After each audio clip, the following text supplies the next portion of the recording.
नमस्कार दोस्तों, मैं हूं अर्चना प्रजापति एडवोकेट। हमारे channel AP legal information in Hindi में आपका स्वागत है। दोस्तों, आज हम बहुत ही अहम फैसला लेकर आए हैं। सुप्रीम कोर्ट का यह फैसला है और आप तक शेयर करने वाले हैं। यह जमीन से ही संबंधित, कब्जा से संबंधित आज का फैसला होने वाला है, आप तक शेयर करने वाले हैं।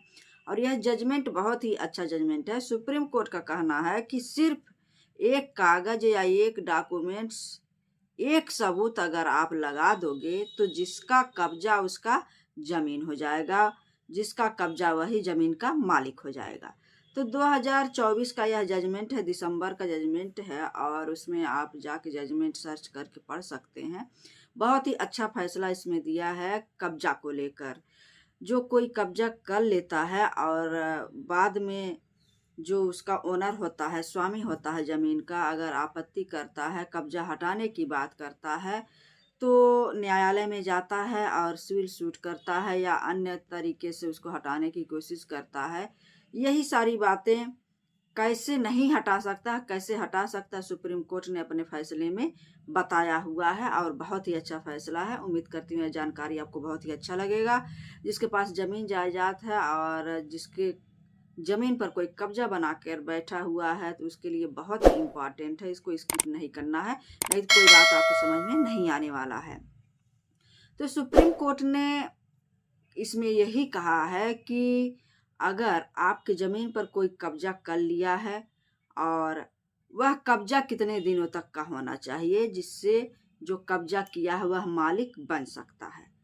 तो इस जजमेंट में खासकर यही इसका उद्देश्य है कि आप जागरूक हों। अगर आपके पास ज़मीन ओनर है, ज़मीन की रजिस्ट्री है, ज़मीन की डॉक्यूमेंट्स है, आप खरीदे हैं कि हिब्बा पाए हैं या वसीयत में है, जिस प्रकार का आपके पास ज़मीन है उसके कागजात आपके पास होना चाहिए और आप अपनी ज़मीन की देख रेख निरख परख करनी पड़ेगी, बाउंडेशन करना पड़ेगा, सीमांकन करना पड़ेगा, तब जाकर वह आपका सेफ बच सकता है। अन्यथा कोई अगर आपकी ज़मीन पर कब्जा कर लेता है, उसमें खेती करता है, दुकान चलाता है या मकान बनवा लेता है या किराए पर, रेंट पर इस्तेमाल करता है, तो ये आपको देखना होगा कि हमारी ज़मीन पर कोई ऐसा अतिक्रमण तो नहीं कर रहा है, कोई कब्जा तो नहीं करके बैठा है।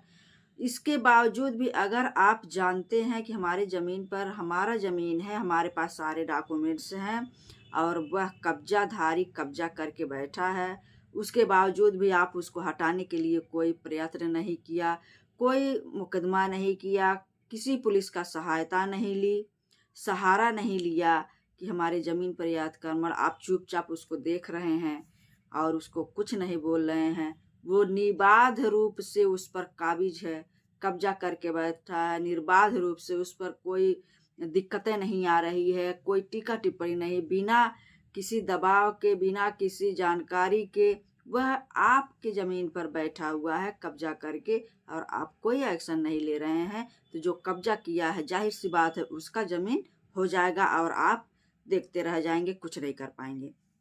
तो इसमें इस जजमेंट में बताया गया है कि ऐसे ही वादी प्रतिवादी थे और ज़मीन पर वह कब्जाधारी कब्जा करके बैठा था। बाद में पता चलता है तो ओनर जो है यह मामला लेकर जाता है निचली अदालतों में और निचली अदालत उसके मामले को खारिज कर देता है। खारिज इस आधार पर करता है कि लिमिटेशन एक्ट की धारा जो है, सीमा जो अधिनियम बनाया गया है, सीमा अधिनियम, उसके अंतर्गत एक धारा 65 है, वो सीमांकन की बात करती है, सीमा तय करती है कितने दिनों तक अगर आपकी ज़मीन पर कोई कब्जाधारी कब्जा करके बैठा हुआ है तो आप अगर जाते हैं सिविल सूट करने, मुकदमा करने जाते हैं तो आप नहीं कर पाएंगे। आपका वो बाउंडेशन या लिमिटेशन एक्ट यही कहती है, समय सीमा अगर ख़त्म हो गया है, जितना दिन वह सीमा रहती है, उसके समाप्ति के बाद अगर आप जाते हैं कोर्ट कचहरी के चक्कर लगाते हैं, आप मुकदमा करना चाहते हैं तो नहीं हो पाएगा और जो कब्जाधारी है उसका ज़मीन हो जाएगा। तो वह लिमिटेशन एक्ट हम जानेंगे कितना साल तक अगर आपके ज़मीन पर कोई कब्जा बना कर बैठा हुआ है और उसके बाद आप जाते हैं एक्शन लेने तो आप मुकदमा नहीं कर सकते हैं क्योंकि वह समय सीमा ख़त्म हो गई। निचली अदालत क्या कर सकती है, आपके मुकदमे को खारिज कर देगी। तो लिमिटेशन एक्ट यही बताती है कि समय सीमा, तो आपकी ज़मीन पर 12 वर्ष तक वह प्रतिवादी जो है, जो कब्जा करके बैठा था, 12 वर्ष से ऊपर हो गए थे। 12 वर्ष तक वह कब्जा बना के रहा निर्बाध रूप से, कोई उसमें दिक्कत नहीं आया, कोई उसको टीका टिप्पणी नहीं किया। वो आराम से रह रहा था, आराम से अपने काम कर रहा था कब्जा करके। कब्जे के आधार पर कोई डॉक्यूमेंट्स नहीं था, बस वही था कि मैं 12 वर्ष से अधिक से इस पर हूँ। आज तक कोई नहीं हमको कुछ बोला, न कहा न सुना, जो कि मालिक को पता था कि मैं कब्जा करके उसका रखा हूँ।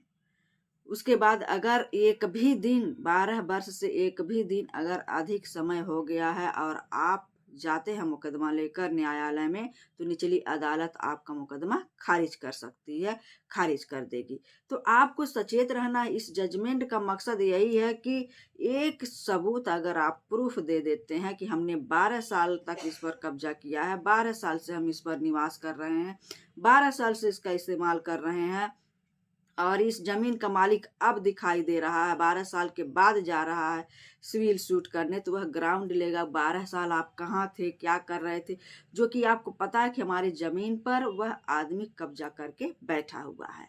लिमिटेशन एक्ट यही कहता, समय सीमा बांधता है, उसके अगेंस्ट आप जाते हैं तो निचली अदालत आपका मुकदमा खारिज कर देगी। तो इस जजमेंट में बहुत अहम फैसला यही कहा गया कि एक डॉक्यूमेंट्स अगर आप साबित कर देते हैं कि हमने 12 वर्ष से अधिक से कब्जा इस पर हमने किया हुआ है, और 12 वर्ष के बाद यह मालिक उत्पन्न हो रहे हैं, हमको हटा रहे हैं, बेदखली कब्जा का डाले हुए, तो ये पॉसिबल नहीं है, आपका मुकदमा खारिज हो जाएगा। हाँ, आप अगर 12 वर्ष से 1 हफ्ता, 2 हफ्ता, 4 दिन, 5 दिन अगर कम है उसमें 12 वर्ष होने में, उसमें अगर सिविल सूट करते हैं, मुकदमा करते हैं या सहयोग लेते हैं पुलिस की, तो आपका काम बन सकता है, आप उसको हटा सकते हैं, लेकिन 12 वर्ष के बाद आप मुकदमा नहीं कर सकते हैं। इस जजमेंट में यही सुप्रीम कोर्ट ने खुलकर कहा है कि एक सबूत अगर आप पेश कर देते हैं कि हम 12 वर्ष से हैं, निर्बाध रूप से हैं, और कोई हमारे साथ दिक्कत नहीं हुआ है, और मालिक अब आ रहे हैं, तो वह आपका मुकदमा मालिक का खारिज हो जाएगा। तो ये बहुत ही अच्छा जजमेंट था। तो आप अपने ज़मीन की सुरक्षा करें। हम इस पर और भी वीडियो बना चुके हैं कि कौन कौन डॉक्यूमेंट्स रहेगा तो आप साबित कर पाएंगे हमारा ज़मीन है, और अपना वो ज़मीन ले सकते हैं। लेकिन ये एक प्रूफ ही काफ़ी है। सुप्रीम कोर्ट ने खुद कहा है, ये 20 दिसंबर 2024 का जजमेंट एक आया हुआ, खुद कहा कि एक ही प्रूफ काफ़ी है कब्जाधारी को अपना साबित करने के लिए। तो यह जानकारी आपको कैसा लगा हमें ज़रूर बताइएगा। नेक्स्ट वीडियो का इंतज़ार करिए। जय हिंद, जय भारत।